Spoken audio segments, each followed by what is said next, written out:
सिंध जी सरज़मीन जंहिंखे बाबुल इस्लाम चयो वञे थो, इहा सदियुनि खां औलिया कराम, सूफ़िन ऐं दरवेशनि जो मस्कन रही आहे।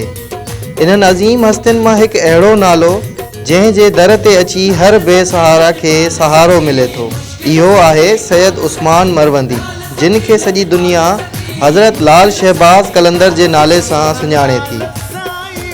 तव्हांखे ख़बर आहे खेनि लाल छो चयो वेंदो आहे? संदन चेहरे जी लाली ऐं रूहानी तजल्ली जे करे खेनि लाल चयो वियो। हू रुगो हिकु बुज़ुर्ग न पर इल्म जो समुंड हुआ। पाण 1777 ईस्वी में आज़रबाईजान जे शहर मरवंद में पैदा थिया, पर संदन रूहानी सफ़र खेनि सिंध जे तारीख़ी शहर सेवण वठी आयो। सेवण जेको अॼु कलंदर जी नगरी सॾिजे थो, उते पाण इश्क़ इलाही जो उहो ॾीओ रोशन कयाऊं जंहिं जी रोशनी अॼु 800 साल गुज़रण बावजूद घटि नाहे थी।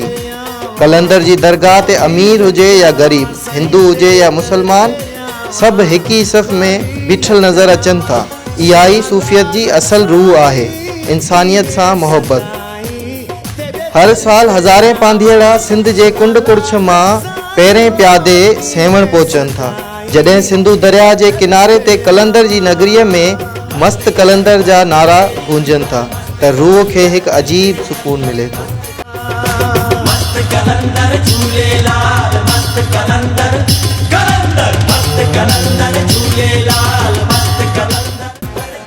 सैयद उस्मान मरवंदी असांखे इहो सबक़ ॾिनो त अल्लाह जी मखलूक सां मोहब्बत ई असल इबादत आहे।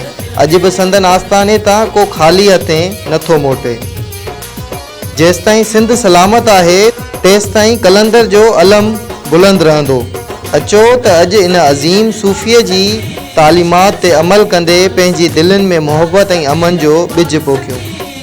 सदा सलामत सिंध, जिए लाल कलंदर। वीडियो पसंदि आई हुजे त लाइक ऐं शेयर ज़रूरु कंदा। सोना लाल साईं जीवे सदा।